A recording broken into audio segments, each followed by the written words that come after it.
স্বামীর কাছে ঋণের টাকা পাবেন বলে এক নারীর শেষ সম্বল দুধের গরুটি নিয়ে গেছেন এক বিএনপি নেতা। গরুর বাছুরটিকে কোলে করে বিচার চাইতে আদালতে আসেন অসহায় সেই নারী।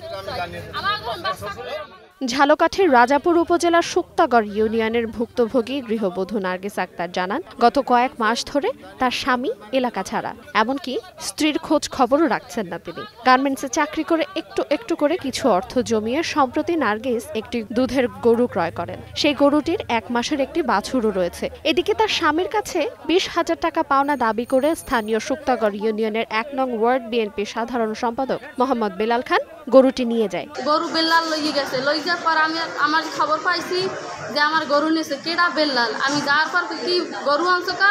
টাকা পামু 20,000 টাকা দাও 20,000।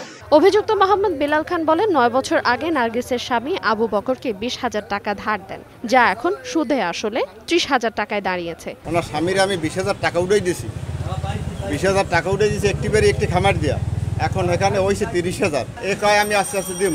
তোমার শ্বশুরে আইয়া তোমার কাগজে সই করিয়ে তোমার শ্বশুর গরু লই যাও, তাইলে আমরা গরু দিয়ে দেবো। স্থানীয়ভাবে যত মুরব্বী আছে আমরা চাই যে সেও আমার এলাকার, এও এলাকার, আমরা চাই একটা সমাধান। কত টাকা পায়? টাকা পায় মানে 20,000 টাকা। অনেক আগে থেকে টাকাটা আমরা সবাই জানি। তবে এই ঘটনায় আদালতে কোনো মামলা হয়নি।